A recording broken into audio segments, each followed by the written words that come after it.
खासकर शिक्षक भर्ती 2022 की नोटिफिकेशन का सभी साथियों का बेसब्री से इंतजार है। इन्हीं में से कुछ साथियों का कमेंट आया हुआ है कि नोटिफिकेशन आने के कितने दिन बाद व्यापम एग्ज़ाम ले लेता है। व्याख्याता, शिक्षक और सहायक शिक्षक के एग्ज़ाम में कितना दिन का गैप रहता है, यह जानना आपके लिए क्यों ज़रूरी है? क्योंकि यदि आप व्याख्याता, शिक्षक और सहायक शिक्षक तीनों के लिए एलिजिबल है तो आपका मेन फोकस तो व्याख्याता के लिए रहेगा। उसके बाद फिर शिक्षक का, फिर नए निदान में सहायक शिक्षक का, मतलब आप प्रिपरेशन तीनों के लिए करेंगे तो गैप जितना ज़्यादा रहेगा उससे आपको बेनिफिट होगा। तो आइए हम जानते हैं कि व्यापम कितने दिन बाद एग्ज़ाम ले लेता है और कितना कितना दिन का गैप रहता है। आइए दोस्तों, इसको व्यापम के विभिन्न एग्ज़ाम और शिक्षक भर्ती, पिछले शिक्षक भर्ती में जो नोटिफिकेशन आया था उससे हम समझते हैं। देखिए 30/3/2019 को यह नोटिफिकेशन जारी किया गया था। प्रेस विज्ञप्ति, स्कूल शिक्षा विभाग के अंतर्गत व्याख्याता, शिक्षक एवं सहायक शिक्षक के पदों हेतु परीक्षा कार्यक्रम के लिए यह विज्ञापन जारी किया गया था। देखिए इसमें ऑनलाइन आवेदन की प्रारंभ तिथि हुआ था व्याख्याता रसायन, वाणिज्य, भौतिकी एवं जीव विज्ञान के लिए 16/4/2019 को ऑनलाइन आवेदन की प्रारंभ तिथि था। उसके बाद 12/5/2019 को ऑनलाइन आवेदन की अंतिम तिथि। अब परीक्षा की तिथि 14/7/2019 को परीक्षा लिया गया था। यदि हम बात करें जब ऑनलाइन आवेदन प्रारंभ हुआ वहाँ से हम एग्ज़ाम डेट देखें तो हमको प्रिपरेशन के लिए 89 दिन मिला था। और यदि हम ऑनलाइन आवेदन की अंतिम तिथि से अगर देखें तो ये आपको 63 दिन का समय मिला था। इसी प्रकार व्याख्याता अंग्रेजी के लिए भी सेम था। अब आते हैं सहायक शिक्षक विज्ञान प्रयोगशाला के लिए। तो सहायक शिक्षक विज्ञान प्रयोगशाला के लिए 26/4/19 को प्रारंभिक तिथि था ऑनलाइन आवेदन का और अंतिम तिथि 26/5/19 को और 28/7/2019 को एग्ज़ाम लिया गया था। तो देखिए इसके लिए प्रिपरेशन का समय आपको मिला था कि इसके लिए भी 63 दिन का मिला था और 93 दिन। यदि यहाँ से बात करते तो 93 दिन का समय मिला था और लास्ट डेट के बाद देखेंगे तो 63 दिन का समय मिला था। वही आगे जानते हैं कि जो सहायक शिक्षक विषय विज्ञान के लिए तो 14/5/2019 को ऑनलाइन आवेदन प्रारंभ हुआ था और 16/6/2019 तक इसका डेट था। तो 14/5/2019 से जब एग्ज़ाम लिया गया था 25/8/2019 को प्रथम पाली में सहायक शिक्षक के लिए, तो इसके लिए प्रिपरेशन का समय मिलता है आपको लगभग 100 दिन का। उसके बाद यदि लास्ट डेट की बात करें तो आपको मिलता है 70 दिन का समय मिलता है।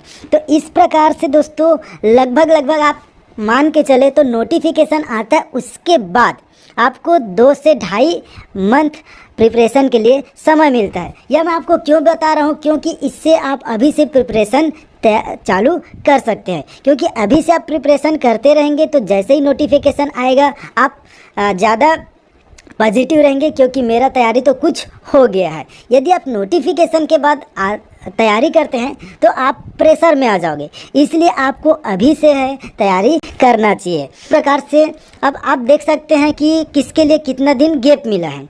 अब आप देखिए जैसे कि व्याख्याता की बात करते हैं तो व्याख्याता 14/7/2019 को हुआ था और जो सहायक शिक्षक का एग्ज़ाम 25/8/2022, तो इसके बीच में आपको 42 डेज़ का गैप मिलता है, मतलब 42 दिन का गैप मिल रहा है। मतलब यदि आप व्याख्याता की तैयारी कर रहे हैं उसके बाद शिक्षक की और सहायक शिक्षक का भी एग्ज़ाम देंगे तो आपको जो है 42 दिन का इसके लिए समय मिल रहा है।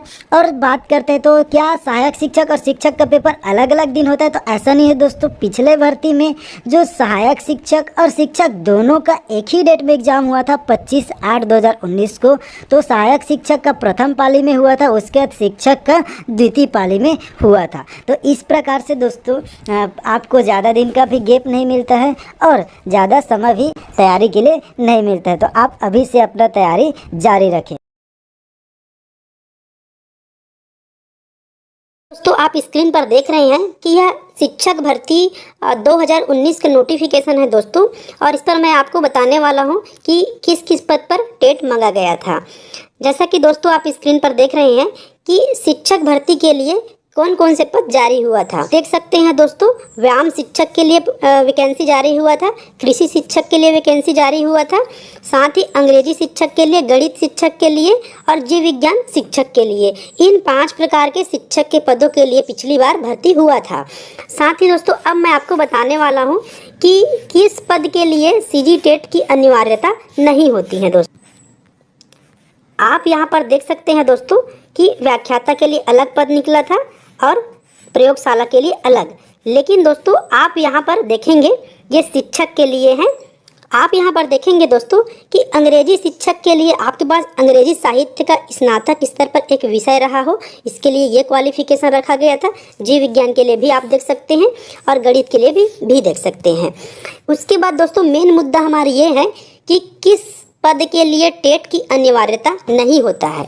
तो आप यहाँ पर दोस्तों कॉलम नंबर 4 में देखेंगे कृषि और कॉलम नंबर 5 में देखेंगे व्यायाम। और इसके लिए दोस्तों आप यहाँ पर देखेंगे कि टिप नंबर 1 को सरल क्रमांक 4 एवं 5 में उल्लेखित विषय हेतु बीएड, डीएड और टेट की अर्हता आवश्यक नहीं होगी। तो इन 2 विषयों के लिए ही दोस्तों, इन 2 पदों के लिए ही दोस्तों आपके लिए टेट, डीएड, बीएड की अनिवार्यता नहीं रखा जाएगा। इसको आप ध्यान में रखेंगे दोस्तों। इस पद के लिए आप बिना टेट, बिना डीएड, बीएड के आप टीचर बन जाएंगे। आप डायरेक्ट परीक्षा में शामिल हो सकते हैं दोस्तों, बिना टेट, डीएड, बीएड के। साथ ही दोस्तों आप कॉलम नंबर 3 को देखेंगे कि सरल क्रमांक 1 से 3 में उल्लेखित विषय के शिक्षक पद हेतु कक्षा 6वीं से 8वीं तक अध्यापन हेतु टेट उत्तीर्ण होना अनिवार्य है। तो जैसा कि दोस्तों आप देख सकते हैं कॉलम नंबर 1, कॉलम नंबर 2 और कॉलम नंबर 3, मतलब कहने का मतलब साफ है दोस्तों कि यहाँ पर अंग्रेजी के लिए आपको टेट, डीएड, बीएड होना जरूरी है। जीव विज्ञान के लिए भी आपको टेट, डीएड, बीएड होना जरूरी है। गणित के लिए भी आपको टेट, डीएड, बीएड होना जरूरी है। लेकिन जो कृषि शिक्षक बनने के लिए और व्यायाम शिक्षक बनने के लिए आपको टेट, डीएड, बीएड की योग्यता से पूर्ण रूप से अलग रखा गया है दोस्तों। आप डायरेक्ट इसके लिए परीक्षा दे सकते हैं यदि आपने संबंधित विषय में ग्रेजुएशन किया है। तो जो हमारा अगला पद है दोस्तों वो ग्रेड 3 का है, सहायक शिक्षक विज्ञान प्रयोगशाला। इसके लिए भी दोस्तों आपके पास एक ही क्वालिफिकेशन रखा गया है कि जीव विज्ञान या गणित विषय के साथ उच्चतर माध्यमिक प्रमाण पत्र परीक्षा उत्तीर्ण हो। इसके लिए दोस्तों आपको टेट, डीएड, बीएड की अनिवार्यता से दूर रखा गया है दोस्तों।